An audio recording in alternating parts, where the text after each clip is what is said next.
This Sunday up on Perkins, this was really an interesting day.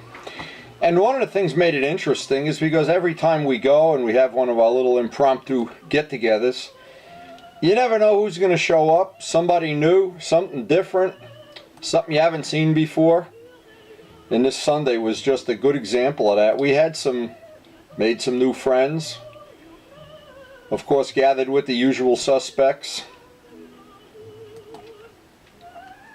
And we got there nice and early, so we had really a nice, so what we've been doing is getting out there nice and early, doing the back roads, getting all our riding in while the park isn't too crowded. Of course, a lot of these older guys like to sleep. Won't mention any names. We'll try to keep that a secret, but anyway, always fun looking over the bikes. It's Chuck's bike, and some of the bikes we haven't really seen before. Now, this Sunday, there was a few that really turned my head, and we'll get to that in a minute, but I looked real close at the new Triumph paint job with the little white sparkles in the white. Looked pretty nice. Looked really nice, in fact. And of course, we always have the people that show up pretty much every Sunday. Now, Luciano has got this, since he's got these two Ducatis and he's looking to get a third one, he's been talking to everybody about the older Ducatis because I think that's one that he wants to get. This guy had an older version, and of course, if you speak the full Ducati language, the Dumo Duzos and Duso Dezos and Deso Dumos and Testa Trumbos, and you know, I never can do that, but Luciano seems to speak it pretty well. So, but anyway, to get some good information, that these guys were really enjoying talking about their Ducatis. And then, of course, this blew my mind. See, I looked at this from far away, and it looked like a Harley. In fact, the bike looked exactly like a Harley. If you look from far away, in fact, here's a real Harley in the back. And I look up here and I said, well, that's not a Harley. It's a Ridley.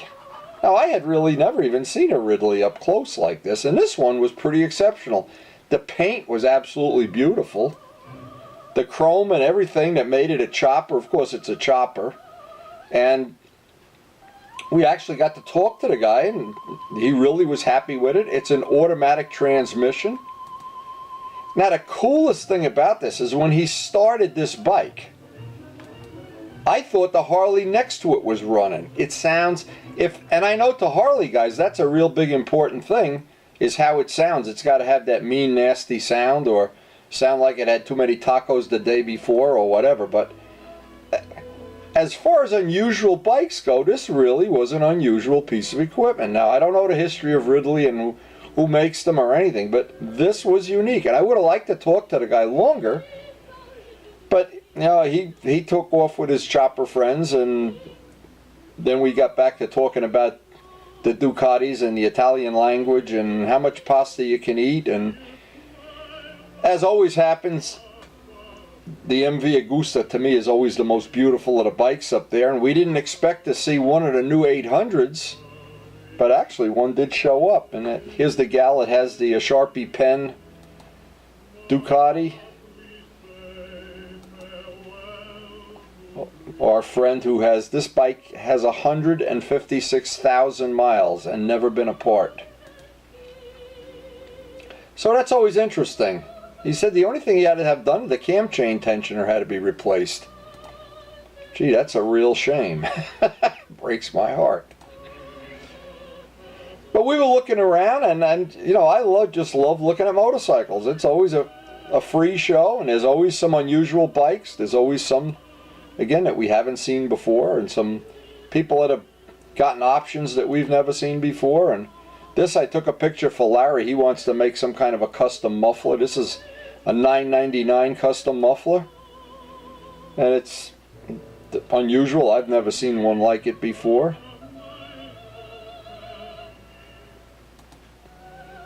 Some of the other different exhaust systems on these bikes.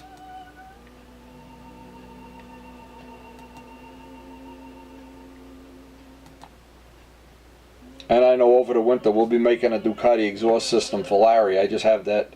I've already got the resin stirred up. Anyway, some of the KTMs that I know are some of Ray's favorite bikes. Down in Florida, he's semi-friendly with a KTM dealer down there.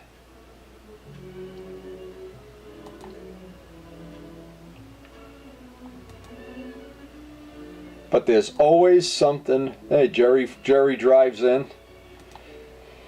Always the fella that has the Honda Hawk, and I think that's got to be one of the cleanest old bikes around. A lot of cars. This was a car day.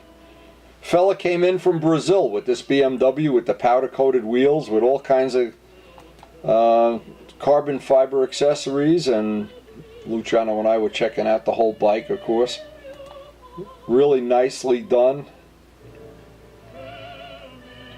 And from Brazil, interesting. Then we had a little bit of a chat about my trip to Brazil. A bunch of Ferraris pulled in. This is one of the black ones. There's a silver one. And a bunch of other sports cars that the Ferraris, they were hanging out down at the exit to the hill. I don't know why they didn't park up where we were. Maybe they were thinking we were bad guys or something. Maybe we are bad guys. I don't even know. Anyway, love to look at the upholstery. I was thinking how nice to have a piece of that upholstery and make a seat cover for my FZR. And of course, we always do the usual thing. We try to convince them that I'm the dealer for Ferrari motorcycles, and I'm not sure a couple of these guys weren't biting on the hook a little bit, but you never know. It's all in good fun anyway. A Lambo. Now look at the brakes. Would you like to have that big brake thing right on the front of your sport bike? Pretty cool. Probably go over the handlebar as soon as you use it, but... Well, Luciano's got a great story if you want to hear about doing stoppies. Luciano did a big stoppie in Oakland to avoid getting T-boned. It's looking at this little dog and thinking, last time I petted a little dog like this, I lost a fingertip. And of course the vets, for our friend John Cafaro, who I know he had a lot to do with the success of these Corvettes. Ferraris, and several of our friends that do have real Ferraris and pay the price for them, and are willing to pay the price for them. Look at that motor. Picture looking at that, you're sitting on your sport bike, you look down and you see those two valve covers. Well, that, of course, you'd probably be... I'm not sure. We'll let that go. But this was kind of cool now. I looked at, now here, obviously the engine. Look at where the muffler is on this. And I took a picture of the muffler. The muffler has the word Ferrari stamped right into it. That's pretty cool. But everything about these cars, obviously all of these high-end cars, they're really, really nicely done. Usually loaded up with carbon fiber parts and stuff that just exotic to the moon. And all our friends with the older bikes, there's never a time when the older bikes don't turn heads. There's always somebody looking at them. In fact, here's my daughter calling right now, telling me it's a babysitting day. Hi. Hello? See you in 5? Okay, bye. And what that means is I'm going to run through these pictures, and I've got to babysit today. Something I really love doing. My grandson's on his way over here. They give me 5 minutes warning. The nice B-King. Always thought the B-King was cool. Most people don't. We got to see a couple other bikes up there. I took some pictures for Larry, showing the mufflers. Notice nobody's even looking at the new $30,000 Panigale. What's wrong with this picture? A guy pulls in on an RD, empties the parking lot. Everybody wants to see the RD. Some other old bikes, and just turned out to be a really, really fun day. You just couldn't have any more fun than this. I don't think so.